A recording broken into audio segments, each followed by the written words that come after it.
بسم اللہ الرحمن الرحیم۔ السلام علیکم ناظرین گرامی، آج کا ہمارا موضوع فرعون کا محل۔ ویسے تو مصر کے سبھی بادشاہوں کو فرعون کہا جاتا ہے، لیکن آج ہم جس فرعون کا ذکر کریں گے وہ حضرت موسیٰ علیہ السلام کے زمانے میں رہ چکا مصر کا آخری بادشاہ اور آخری فرعون ہے۔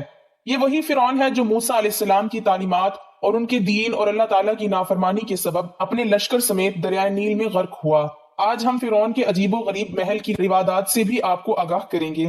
ہر بادشاہ کی طرح فرعون نے بھی اپنے دوران حکومت ایک محل تعمیر کروایا جو آج تک کا ایک عظیم شاہکار رہ چکا ہے۔ فرعون کا ذکر قرآن کریم میں بنی اسرائیل کے واقعات میں آتا ہے۔ فرعون نے غرور اور تکبر کی ساری حدیں پار کر دیں۔ موسیٰ علیہ السلام نے فرعون کو اللہ پاک کی طرف بلایا، لیکن اس نے اپنے تکبر کی آڑ میں اپنے آپ کو خدا کہنا شروع کر دیا، اور یہی وہ وجہ ہے کہ اللہ پاک نے فرعون کو رہتی دنیا تک کے لوگوں کے لیے نشان عبرت بنا دیا اور وہ اپنے لشکر سمیت دریا میں غرق ہو گیا۔ فرعون کی لاش آج بھی اس پوری دنیا کے انسانوں کے لیے عبرت ہے۔ انسانی تاریخ اور اس کی عجائبات بہت قدیم ہے۔ تاریخی عجائبات کا بآسانی مشاہدہ عجائب گھروں میں موجود قدیم زمانوں کی اشیاء کو دیکھ کر کیا جا سکتا ہے، لیکن حیرت کی بات یہ ہے کہ ہم حتمی طور پر یہ نہیں کہہ سکتے کہ خود عجائب گھر کتنے پرانے ہیں، اور یہ کہ سب سے پہلا عجائب گھر کب کہاں بنایا گیا تھا۔ جو قدیم ترین عجائب گھر ملے ہیں ان کا تعلق بابل، مصر، چین اور سندھ سے ہے۔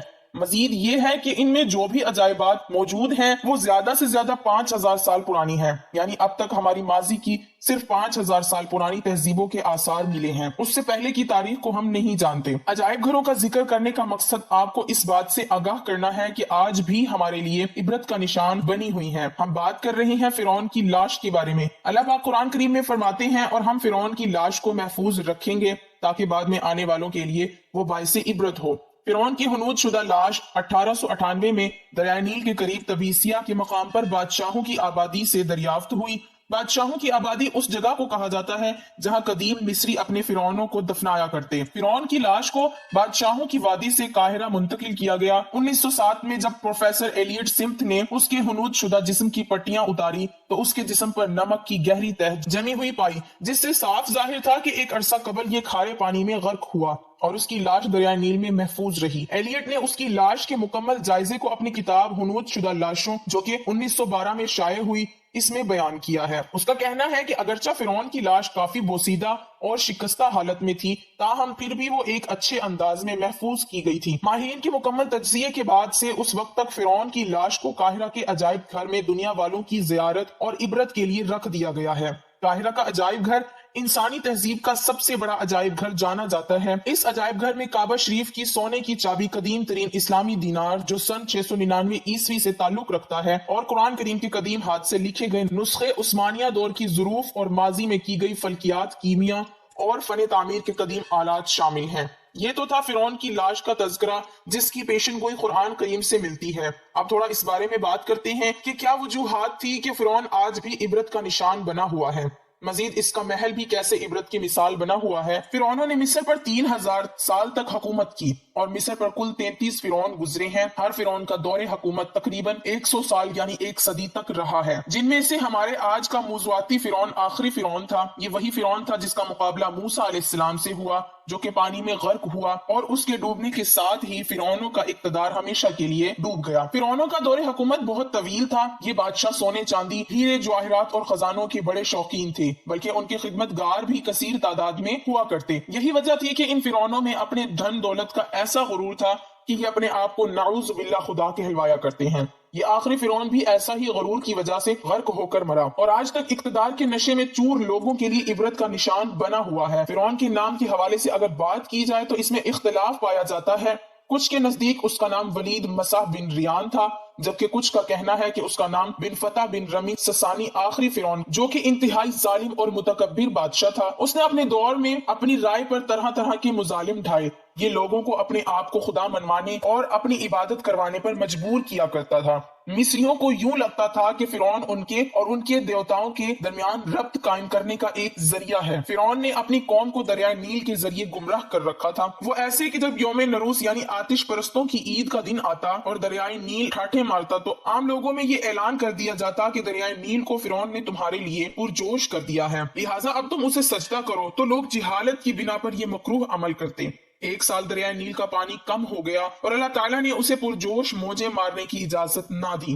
قحط پڑ گیا، لوگ اور ان کے مویشی بھوک پیاس میں نڈھال ہونے لگے۔ چنانچہ پوری قوم فرعون کے پاس گئی اور کہنے لگی، اگر تم ہمارے خدا ہو تو ہم پر رحم کرو اور دریائے نیل کو ہمارے لیے پھر سے بھر دو تاکہ اس سے ہمارے اہل و عیال کی صحت بحال ہو۔ فرعون یہ سن کر سوچ میں پڑ گیا، پھر اس نے اپنے ساتھ ایک ٹوپی، اونی لباس اور اپنے ہاتھ میں راکھ کی ایک ہتھیلی لی اور ویران جزیرے کی جانب چل دیا۔ وہ بالکل اکیلا گیا۔ مزید اس نے اپنی قوم کے لوگوں کو منع کر دیا کہ کوئی میرے پیچھے نہ آئے۔ وہ خود اس جزیرے کی طرف چلا گیا جو آج بھی مکیاس کے نام سے مشہور ہے۔ وہاں پہنچ کر اس نے اپنا شاہی لباس اتارا، تاج اتارا اور بالوں والی ٹوپی اور اونی لباس پہن لیا۔ پھر اس نے وہ راکھ اپنے چہرے پر مل لی اور زمین پر لوٹ پوٹ ہونے لگا۔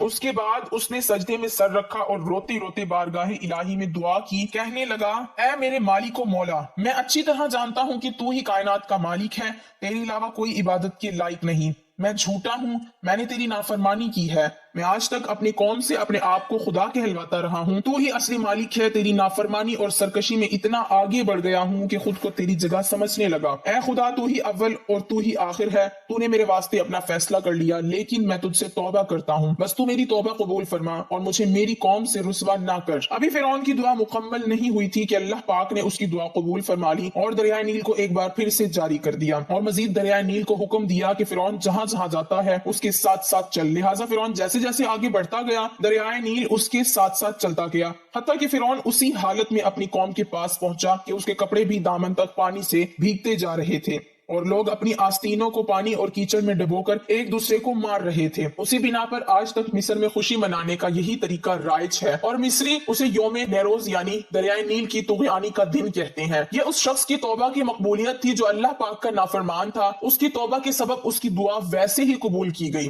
جیسے وہ چاہتا تھا، اور اللہ پاک نے اس کی پردہ پوشی فرمائی۔ لیکن اتنا سب ہونے کے باوجود کچھ عرصے کے بعد فرعون پر ایک بار پھر سے بدبختی غالب آ گئی اور وہ پھر سے خدائی دعویدار بن گیا۔ فرعون کا محل بھی اس کی بدبختی کا نتیجہ نکلا۔ فرعون نے اپنے وزیر خاص حامان کو محل تعمیر کروانے کا حکم دیا۔ جیسے ہی حامان کو حکم ملا، اس نے بڑی تعداد میں اینٹوں کو پکانے اور محل کے لیے چونا تیار کروانے کا حکم شروع کر دیا۔ نیز جلد ہی اس نے طرح طرح کی عمارتی سامان کا بندوبست کر لیا۔ فرعون کے محل کی تعمیر کے لیے پوری دنیا سے طرح طرح کے ماہر معمار بلوائے گئے۔ کہا جاتا ہے کہ اگر کاریگروں کے علاوہ صرف مزدوروں کی تعداد کا تعین کیا جائے تو ان کی تعداد 50,000 کے لگ بھگ تھی۔ اس محل کی تعمیر بڑی مہارت سے کی گئی۔ 7 سال کے عرصے میں محل کی تعمیر مکمل ہو گئی۔ حیرت کی بات یہ ہے کہ اس کے محل کی بلندی اتنی زیادہ تھی کہ جب سے یہ دنیا قائم ہوئی ہے اس محل کی اونچائی کی مثال نہیں ملتی۔ یہ محل فرعون کی خواہش کے عین مطابق تیار کیا گیا تھا۔ اس محل کے خفیہ راستے، محلات، باغات، حتیٰ کہ ہر چیز عمدگی اور مہارت میں اپنی مثال آپ تھی۔ جب محل تعمیر ہو گیا تو فرعون نے اپنے تکبر میں آ کر موسیٰ علیہ السلام سے گستاخی کی۔ موسیٰ علیہ السلام کو یہ سب کچھ ناگوار گزرا۔ اللہ پاک نے موسیٰ علیہ السلام پر وحی نازل فرمائی، اے موسیٰ، آپ اس کو اپنے ذہن سے ترک کر دیں اور اس بدبخت کا گمان نہ کریں،